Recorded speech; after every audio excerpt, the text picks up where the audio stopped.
Tunjangan DPR dengan nominal yang fantastis menuai hujan kritik masyarakat. Namun situasi semakin memanas karena jawaban DPR menghadapi kritik warga bukannya menenangkan, malah sebaliknya menimbulkan chaos di ruang publik. Lalu apa yang membuat DPR seakan bersikap anti kritik? Dua narasumber bergabung untuk kami diskusikan lagi soal ini. Ada anggota DPR periode 2014-2019 Zulfan Lindan dan analis politik dari Carta Politika Yunarto Wijaya. Selamat sore semuanya dengan Tifal di sini, apa kabar? Selamat sore, Tifal, Bang Baik, Zulfan. terima kasih Apa sudah bergabung kabar, bersama Mas kami kali ini. Yunarto? Saya mulai dari Pak Zulfan dulu deh kalau begitu. Pak Zulfan begini, karena kan ada realita sosial yang dihadapi makanya kemudian kritik ini mencuat. Tapi kemudian direspon oleh anggota DPR periode saat ini seolah-olah terkesan anti kritik. Seolah juga merasa sensitif dengan kritikan ini. Atas dinamika ini apa yang keliru, apa yang salah sebetulnya? Begini, kita kan tahu seharusnya saya ucapkan selamat dulu ke Mas Yunarto ini. Kenapa tuh? Dan kepada kawan-kawan Kompas TV ya. Oke. Kita mengharapkan kan parlemen ini punya kualitas kan gitu. Sehingga mereka tidak reaktif merespon apa-apa yang berkembang di tengah-tengah masyarakat, baik tindakan ataupun pikiran-pikiran yang muncul di tengah-tengah masyarakat. Tetapi kan sekarang banyak anggota DPR ini yang terpilih ini kan karbitan. Dari mana Ini tolak ukurnya bilang persoalannya. karbitan, Bang? Ya? Dari mana tolak ukurnya dibilang karbitan itu? Lah itu reaksi seperti Sahroni itu kan karbitan itu. Ya, masa bilang masyarakat tolol, bodoh. Ini karbitan, kalau dia bukan karbitan, pasti dia lebih merenung dulu, berpikir dulu, gua ini kan wakil rakyat.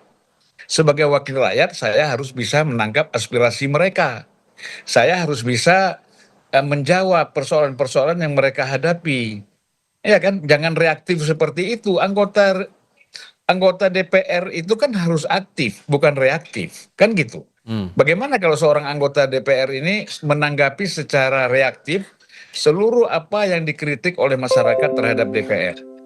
Nah itu kan baru contoh satu aja, Sahroni. Banyak yang lain, misalnya situasi ekonomi kita, keuangan kita dalam keadaan sulit, buruh, guru semua dalam keadaan sulit, lalu kita menerima kenaikan gaji berjoget-joget. Ini kan gila udah ini. Bagaimana kita nggak bilang karbitan ya, mental-mental seperti ini. Saya belum lagi kalau bicara pengalaman saya selama 2 periode menjadi anggota DPR. Mungkin periode 99-2004 itu setelah reformasi itu memang beda ya dengan menjadi anggota DPR pada 2014-2019. Kondisinya itu lingkungannya berbeda sekali. Behavior anggota DPR juga beda sekali. Nah ini nanti akan saya jelaskan. Oke. Ya. Biar Mas Yunarto dulu lah bicara. Oke. Kalau Mas Yunarto, karena kan sangkut pautnya jadi akhirnya kan begini. Kalau dibilang kan, saya ngutip pernyataannya Pak Zulfan tadi, ada istilah karbitan itu tadi. Jadi kan ada pertanyaan kualitas SDM yang terpilih menjadi anggota Dewan sekarang jadi pertanyaan. Kalau Anda punya kacamatanya gimana, Mas Soto? Gini Mas Tifal, dari awal saya misalnya diundang TV, media berbicara mengenai DPR, memang selalu dalam framing yang negatif. Artinya, kalau kita bicara tanpa kondisi aktual pun, riset atau survei, misalnya ketika ditanyakan mengenai kepercayaan publik dan kepuasan publik terhadap semua lembaga negara, DPR itu selalu dalam posisi paling buncit. Sehingga artinya apa sih, kalau puluhan tahun terjadi seperti ini, ada problem yang sifatnya sistemik yang didiamkan, dibiarkan dan dinikmati. Oleh siapa? Oleh kelembagaan DPR-nya sendiri, oleh undang-undang yang mungkin memang membolehkan, atau oleh rumah dari anggota DPR, artinya partai. Memang mendiamkan saja bahwa kemudian kepercayaan publik terhadap lembaga negara tetap dalam posisi yang buruk terhadap mereka. Yang kedua ditambah dengan kondisi aktual yang tadi sedikit Bang Zulfan sudah sebutkan ya, bahwa tidak terasanya kerja dari anggota DPR ini sekarang juga bertemu dengan situasi aktual yang membuat masyarakat semakin marah. Apa sih misalnya ketika kita berbicara mengenai banyak sekali perdebatan mengenai kok banyak sekali variabel pajak yang akan dinaikkan oleh pemerintah. Artinya makin mencekik dan membuat masyarakat mengikat pinggangnya. Di satu sisi kok ada yang tidak masuk akal tunjangan buat rumah 50 juta per bulan. rumah seperti apa, dan ketika coba dijelaskan dalam sebuah komunikasi oleh pimpinan DPR, terjadi keluar sebuah kalimat yang memperlihatkan mereka pun nggak ngerti, mereka nggak punya basis argumentasi yang kuat, dan mereka hanya menerima. Di sisi lain kita juga kemudian mengetahui bahwa situasi ekonomi Indonesia sedang tidak baik-baik saja ketika banyak kebijakan pemerintah yang sifatnya kontroversial. Kenapa kemudian amarahnya dialamatkan kepada DPR?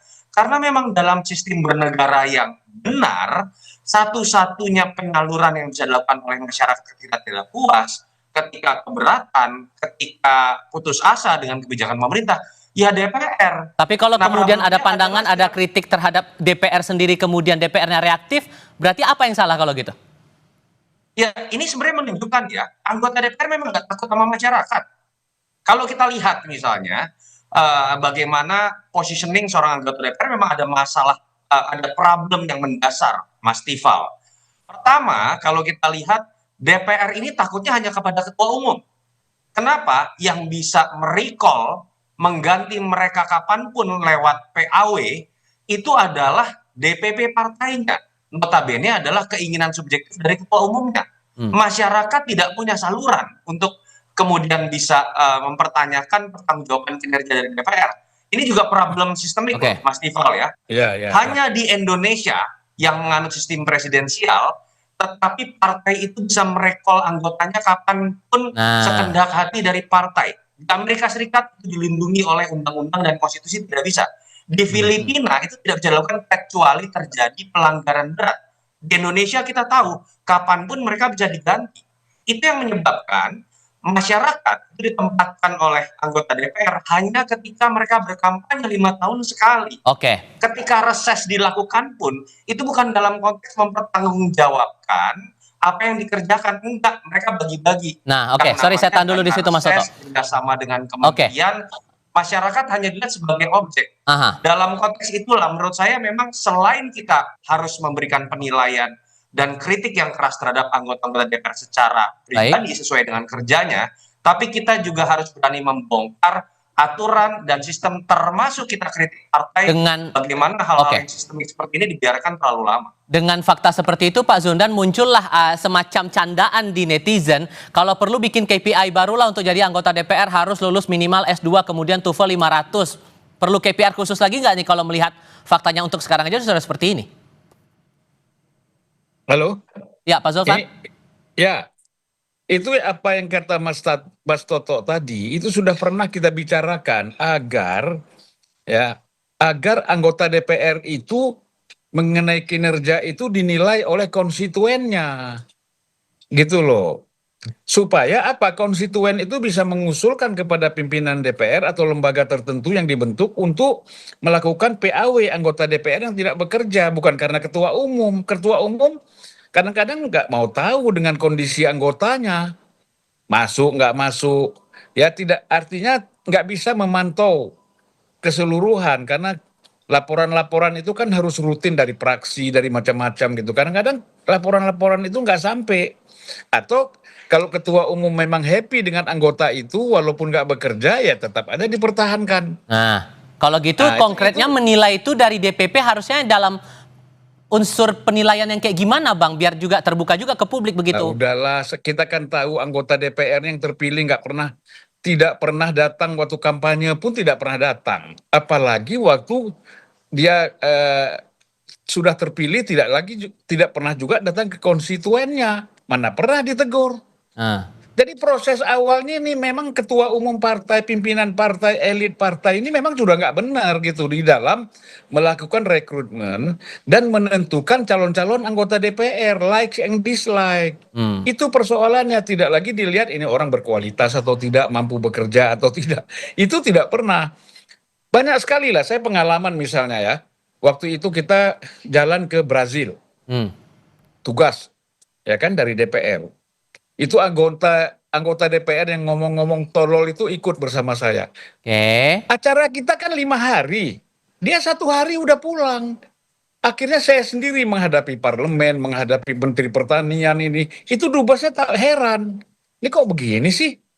Iya kan? Dan akhirnya saya Sampai pas itu waktu Natal, saya terpaksa ikut Natal juga di Sao Paulo kan. Nah itu, jadi satu lagi pengalaman saya, itu bisa tanya sama Aulia Rahman, dubes kita di Ceko. Yang datang 20 orang, ya kan? Kemudian hari pertama sudah tinggal 15, hari kedua tinggal 10. Hari berikutnya tinggal saya sendiri menghadapi berbagai hal, menghadapi pemerintah kinerja partner kita di luar negeri. Ya. Itu Bang Aulia tanya itu.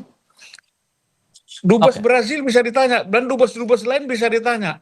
Rata-rata begitulah kualitas anggota DPR, kunjungan kerja itu hanya hadir 2-3 hari, padahal seminggu dananya sudah diambil seminggu, 3 hari udah pulang. Sehingga poinnya adalah kalau Anda memberikan 2 contoh itu, terutama untuk soal gaya komunikasi antara anggota ke rakyat itu, benang merahnya apa kalau gitu?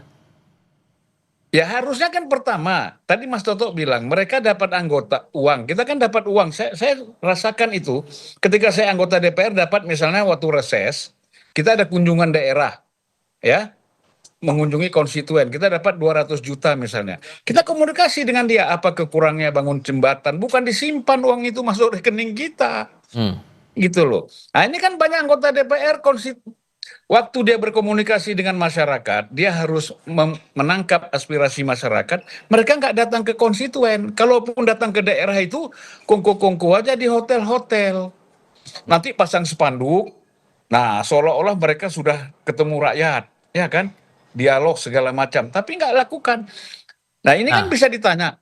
Kalau saya misalnya, Julvan itu juga nggak kerja, tanya aja sama konstituen saya selama saya jadi anggota DPR. Datang nggak? Oke. Ke kampung-kampung kita datang semua. Sehingga kan PR sekarang berarti kan ada di tataran partainya sekarang, Mas Toto. Pimpinan partainya bagaimana memastikan anggota-anggota dewan yang sudah dapat suara rakyat itu kemudian duduk di DPR bisa menjaga komunikasi publik dengan baik, menjadikan representasi publik itu benar-benar nyata. So kalau udah kayak gini kondisinya, sulit nggak untuk mengubah itu? Ini masalah pertama political will ya. Kita bicara perusahaan deh. Perusahaan ketika sudah jadi perusahaan terbuka saja, bukan perusahaan organisasi publik loh, perusahaan terbuka secara komersil. Dia harus melaporkan segala sesuatu dari operasional perusahaannya selama per 3 bulan atau per kuartal. Kenapa sih DPR nggak melakukan itu? Kenapa sih partai tidak melakukan itu misalnya? Mas Toto? Ya sinyal Mas Toto kayaknya iya. Kita coba perbaiki dulu komunikasi dengan Mas Toto. Sambil kita akan lanjutkan lagi diskusi terutama soal transparansi dan akuntabilitas untuk sisa masa periode DPR berikutnya. Kita diskusikan nanti ya. Kita lanjutkan lagi diskusinya usai jeda berikut ini.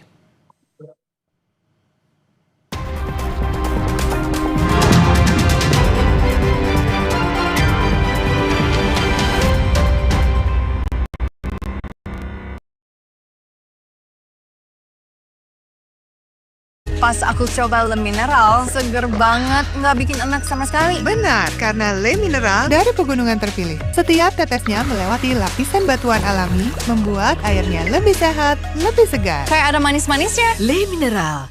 Umpan lambung apa umpan terobosan yang terbaik? Rido! Seger-seger, luwak white coffee. Luwak white coffee less sugar dulu. Wah, Luwak white coffee less sugar dibuat dengan susu rendah lemak, rendah gula, rendah kalori. menangkan 5 tiket nonton langsung Piala Dunia. Kirim 5 bungkus kopi luwak apa saja. Foto dan upload ke sosial media tag Kopi Luwak Official. Buruan kirim, pemenang akan segera dipilih. Luwak white coffee, rendah gula, Nyaman diminum. Happy banget jadi ayah. Momen si kecil nyaman bermain dan bebas bergerak selalu ditunggu. Karena pakai Baby Happy, popok anti ruam yang daya tampungnya 500 ml. Yuk pakai Baby Happy Body Fit Pants, popok anti ruam. Wingscare. Pas aku coba Le Mineral, seger banget, nggak bikin enak sama sekali. Benar, karena Le Mineral dari pegunungan terpilih. Setiap tetesnya melewati lapisan batuan alami, membuat airnya lebih sehat, lebih segar. Kayak ada manis-manisnya. Le Mineral. Untuk masa depan cemerlang generasi harapan bangsa yang sehat, cerdas, dan berkualitas, diperlukan kecukupan gizi yang baik. Dan melalui program makan bergizi gratis, Kadin sebagai mitra strategis pemerintah melalui Satgas MBG Kadin membangun 6 SPPG di Bekasi, Depok, Bandung, Cirebon, Tegal, dan Semarang. Diresmikan di bulan Agustus dalam rangka merayakan kemerdekaan RI oleh Kepala BGN dan disaksikan langsung oleh Ketua Umum Kadin. Yang terhormat, tentu saja yang saya cintai nih, Bapak Kasatgas MBG Kadin, Bapak Handoyo. Kolega saya yang sangat luar biasa kerjanya, siang malam mengerahkan segala macam sumber daya, Bapak Handoyo S. Mulyadi, Kasatgas MBG Gotong Royong Kadin, dan Eksekutif Chairman dari Temposcan Group. Pembangunan 6 SPPG ini seluruhnya dibiayai oleh Temposcan dengan desain dan standar mutu bangunan serta peralatan yang berkualitas. Berjuang bersama menciptakan generasi emas Indonesia, Temposcan 100% Indonesia.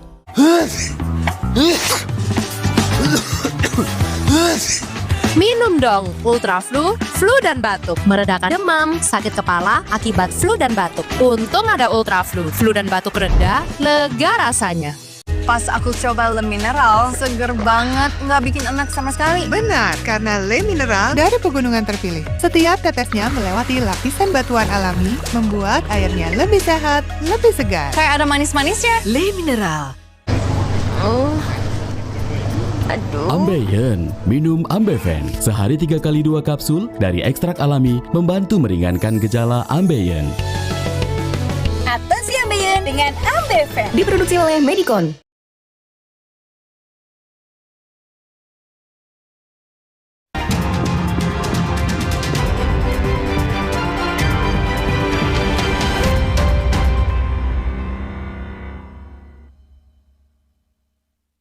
Anda untuk melihat pantauan terbaru dari udara pasca unjuk rasa di Kompleks Parlemen Senayan Jakarta yang meluas hingga bawah tol dalam kota. Visual ini menunjukkan kerumunan massa masih berada di sekitar area pejompongan dan tampak polisi berupaya untuk membubarkan mereka sehingga bisa keluar dari area sekitar DPR beberapa saat yang lalu. Terlihat gas air mata juga masih dilontarkan untuk membubarkan para pengunjuk rasa dan hingga sore ini kericuhan masih terjadi di sekitar kawasan DPR MPR. Ini titik di kawasan Pejompongan dan belum bisa diketahui akan berapa lama memakan waktu pembubaran terhadap massa ini. Di sebelah kiri layar Anda terlihat ini juga beririsan dengan jalur rel kereta dan sedikit banyaknya sudah terimbas juga terhadap perjalanan kereta komuter. Ini sudah masuk jam pulang kerja, akan berdampak juga ke banyak pengguna komuter yang akan pulang setelah beraktivitas di kawasan Jakarta. Anda yang akan beraktivitas pulang kerja saat ini di kawasan Jakarta perlu berhati-hati untuk jalur-jalur yang terkonsentrasi bagi massa berkumpul di tengah upaya polisi atau petugas membubarkan massa pengunjuk rasa dan juga dampak lain terutama aktivitas transportasi umum baik itu untuk KRL, kereta komuter maupun juga bus Transjakarta yang sedikit banyaknya sudah diumumkan melalui kanal media sosial masing-masing dari penyedia jasa angkutan umum ini. Kita akan coba lanjutkan lagi diskusi kami bersama dengan dua narasumber, mantan anggota DPR RI Zulfan Lindan dan juga Yunarto Wijaya dari Carta Politika. Saya mau coba pastikan dulu Mas Toto, suara saya terdengar jelas ya? Terdengar, Mas Ival. Oke. Sorry. Oke. Sekarang saya coba mau bicara soal transparansi, karena kan ini juga yang jadi PR sebetulnya membuat akhirnya kegaduhan semacam ini memuncak, bahkan sampai sekarang masih terus terlihat demonstrasi di berbagai daerah. Transparansi itu ada contoh yang sempat disampaikan juga di Parlemen Inggris, itu gaji dari anggota dewan itu dipublikasikan secara transparan, itu uang dari mana terpakai berapa saja. Apakah menurut Anda Bang Zulfan itu memungkinkan bisa dilakukan di parlemen kita atau malah akan sulit direalisasikan? Ya sangat mungkin, saya kira kan memang secara periodik itu kan kita harus melaporkan LHKPN ke KPK. Tetapi kebanyakan anggota itu kan melaporkannya setahun sekali kan. Nah harusnya kan itu dipantau terus. Jadi kan paling tidak kalau 6 bulan sekali kan nggak ada orang naik anggarannya tunjangan 6 bulan sekali kan. Kalau setahun kan pasti ada. Tetapi kan harus tetap dilaporkan. Dan transparansi itu menurut saya sangat penting. Apa sih salahnya? Gaji pokok kita sekian, kita dapat ini, dapat itu, kan sampaikan aja. Gitu loh. Nah jadi kita bisa lebih hebat daripada parlemen Inggris kalau memang mentalnya diperbaiki gitu loh. Cuman Jadi, kalau dengan fakta seperti ini, masalah pandangan bahwa ada tunjangan yang dirasa tidak masuk akal atau tunjangan dinaikkan ini tidak perlu tapi malah kesannya reaktif seperti ini, rasanya bakal sulit gak sih untuk kemudian ada transparansi atas gaji para anggota dewan ini menurut Anda? Begini, masalahnya kan pendapatan DPR itu banyak ya. Anda tahu kenapa orang berebut-rebut menjadi badan kerjasama antar parlemen itu? Karena itu keluar negeri itunya bisa berkali-kali setahun itu. Dan sekali keluar dia 15.000 US, 14.000 US, mungkin juga ada yang 20.000 US. Keluarnya berapa? Bawa pulangnya berapa?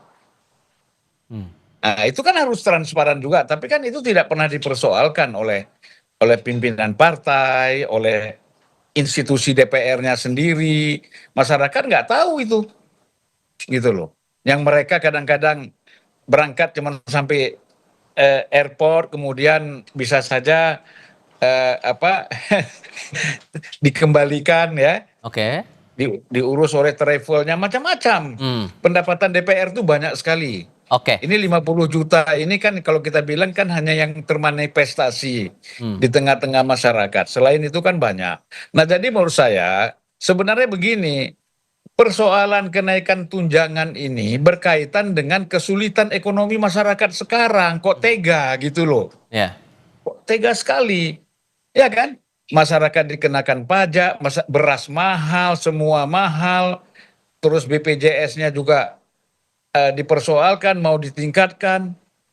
Tetapi ada anggota DPR yang harusnya kritis, mengkritisi apa-apa yang terjadi, yang dilakukan oleh eksekutif harus kan dikritisi, bukan mereka menikmati. Oke, kalau begitu Mas Toto, ini kan PR-nya kesadaran untuk transparan dan akuntabel atas gaji dan kinerja yang sudah dilakukan selama ini. Masih bisa berharap kita dengan transparansi itu bisa segera terwujud dengan realitas sekarang seperti ini?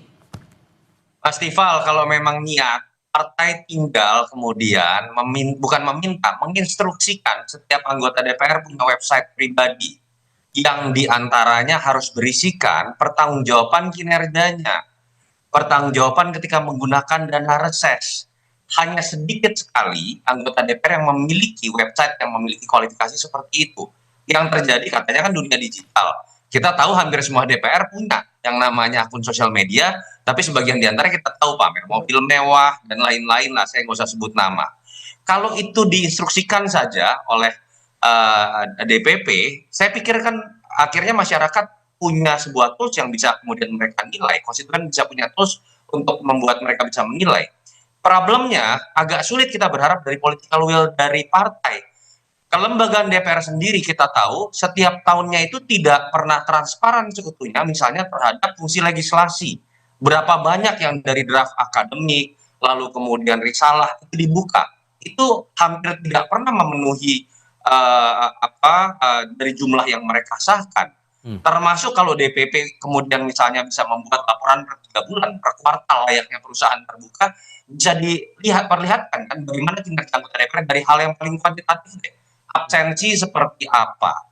Dari situ aja kita sering mendengar kan, banyak yang sering bolos, tapi kemudian jadi terus-menerus karena tetap diberikan di nomor urut 1. Memang ini berawal dari sebuah political will yang menurut saya memang belum kelihatan niatan serius dari DPP. Dan mau tidak mau dalam kondisi seperti ini, protes-protes dari masyarakat akan terus muncul dan seperti yang kita lihat sekarang. Harus diingat bahwa setahun 6 hari yang lalu, kita juga melihat DPR ini dikepung dalam konteks Indonesia darurat. Oke. Ketika kita tahu DPR ingin menggagalkan keputusan MK yang dianggap merupakan representasi suara rakyat terkait dengan pilkada dan pada akhirnya menjadi gagal. Tapi kan kita tidak mau terus-menerus terjadi situasi seperti ini. Yang terakhir saya berharap sekali lah, Pak Prabowo ini kan niatannya katakanlah sangat besar untuk kemudian membuat negara ini maju. Pak Prabowo jangan menambah kerusakan carut-marut dari tidak bekerjanya DPR dengan Anda membangun koalisi sebesar-besarnya, bahkan kalau bisa semua partai masuk dalam koalisinya. Karena ketika itu terjadi, fungsi pengawasan mati, fungsi anggaran mati, fungsi legislasi itu juga hanya akan nurut kepada apa yang diinginkan oleh pemerintah. Padahal dalam sistem presidensial, publik itu memilih 2 kali, memilih eksekutif atau presiden dan memilih legislatif supaya mereka berantem tanda kutip secara tata negara, sehingga ketika ada kebijakan yang dianggap tidak representatif, DPR bisa berfungsi. Ketika Pak Prabowo ingin merangkul semuanya menjadi bagian dari pemerintahannya dengan diversi menteri, pada titik inilah kita melihat DPR akhirnya menjadi hanya datang, diam, dan duduk. Satu pertanyaan terakhir untuk masing-masing. Karena kalau kembali lagi ke kontroversi cara jawab DPR hadapi kritik rakyat ini, kalau menurut Anda Pak Zulfan, perlukah ada semacam, ini tiba-tiba terpikir aja sih, karena kan ada beda jawaban yang dikeluarkan antara pimpinan dengan anggota kemarin itu. Dibilang penjelasan rincian tunjangan datang dari pimpinan, sementara anggota tidak tahu soal rincian tunjangan itu. Menurut Anda perlu nggak sih ada protokoler khusus, entah itu juru bicara khusus menjelaskan masalah soal tunjangan atau hal-hal fasilitas yang diberikan semacam ini? Karena ini kan sensitif juga isunya. Kembali lagi soal transparansi, ya kita kan kalau gitu saling salah menyalahkan. Itu kan semua pimpinan DPR kan mengkomunikasikan kepada praksi. Mereka sudah tahu lah, nggak mungkin mendadak tiba-tiba ada seperti itu. Semuanya sudah diinformasikan kepada anggota. Mana ada sistem administrasi kita tiba-tiba gitu kan nggak ada. Jadi begini Mas Toto ya. Saya berapa kali sebagai anggota DPR, saya berbeda dengan Pak Surya Paloh dan saya berdebat sama dia. Ketika waktu itu mau bikin holding Pertamina, saya bilang saya tidak setuju. Bagaimana Pertamina jadi holding sementara PGN, perusahaan gas itu keuntungannya lebih besar. Baik. Nah, dia mungkin ditelepon nggak tahu saya oleh menteri atau oleh presiden, saya disuruh gini. Nggak bisa, saya bilang, saya lawan. Kalau abang pun menentang, saya lawan. Nggak ada urusan, saya bilang, mau PAW. Saya tegaskan gitu sama Pak Surya. Akhirnya dia bilang, ya udah, aku setuju dengan pikiran kau. Sehingga ini tergantung pada individu lagi menurut Anda ya Mas Toto? Iya. Tidak bisa hanya berapa banyak orang seperti Bang Zulfan. Dan kita tahu akhirnya mental juga begitu ya. Artinya kan sebenarnya ada beberapa hal yang memang ini tidak mudah kita bicarakan dalam waktu beberapa menit. Sistem recall menurut saya itu harus dihapus. Kita pernah menghapus sistem recall yang memberikan kewenangan penuh hanya kepada DPP partai untuk mengganti anggota DPR. Tahun 99, recall itu kemudian diganti. 2003 itu muncul kembali yang menyebabkan suasana psikologis dari anggota DPR. Dia nggak peduli sama masyarakatnya, dia takut sama ketua umumnya saja. Itu yang pertama. Yang kedua, ayo kalau memang ada niatan dari partai-partai supaya tidak kemudian terus-menerus dimusuhi, termasuk anggota DPR-nya, yuk dorong, keluarkan instruksi untuk membuat transparansi melalui kanal-kanal yang memang dalam dunia digital itu sangat mudah untuk diinstruksikan untuk dibuat oleh setiap anggota DPR. Prakteknya sampai sekarang itu tidak nyampe 10%. Mereka yang kemudian membuat pertanggungjawaban seperti ini yang bisa diakses oleh siapapun. Yang ketiga harus dimulai dari kelembagaan DPR-nya. Ketika kelembagaan DPR sendiri tidak pernah mentransparansikan dengan baik kerja-kerja legislasi, pengawasan, dan anggaran dari anggota-anggotanya, bagaimana mungkin kita berharap bahwa ada niatan dari individu seperti Mas Tifal tadi katakan untuk melakukan hal serupa. Oke. Saya kalau bisa setengah menit ingin menginformasikan. Oke. Jadi 2015 itu pernah diinstruksikan agar seluruh anggota DPR membuat laporan, baik dalam bentuk tulisan ataupun foto, kunjungan dia ketika reses. Kemana dia pergi. Itu dibuat laporan dengan lengkap. Dipublikasikan kemana harusnya itu? Hah? Dipublikasikan kemana itu harusnya? Itu kan sebagai laporan kepada pimpinan partai, pimpinan praksi, ya kan? Itu kan dilaporkan bahwa betul-betul anggota ini. Tapi walaupun banyak anggota yang protes, nggak setuju. Tapi saya nggak tahu sekarang itu masih ada atau tidak. Gitu. Alasannya waktu itu diprotes karena apa, Bang? Ya nggak disebut, ngapain gitu-gitu. Udah cukup lah kita, yang penting kan kita sudah reses, kita udah datang ya. Nggak bisa dong, harus ada dibuktikan fotonya di mana. Jangan fotonya cuman duduk di kafe satu, cuman ganti spanduk, anggotanya itu juga, spanduknya aja diganti. Kami menerima masyarakat ini, ya kan? Tapi tempatnya masih sama, spanduknya diganti. Kan kalau dia ada fotonya langsung datang ke sana kan jelas dia nyebrang sungai, dia masuk hutan, dia macam-macam. Kalau misalnya di daerah gitu ya. Sudah kami tangkap. Oke, sudah kami tangkap poinnya di situ. Bang Zulfan, Mas Toto, terima kasih banyak sudah berdiskusi dan berbagi pandangan bersama kami kali ini. Terima kasih Mas Zulfan. Ya.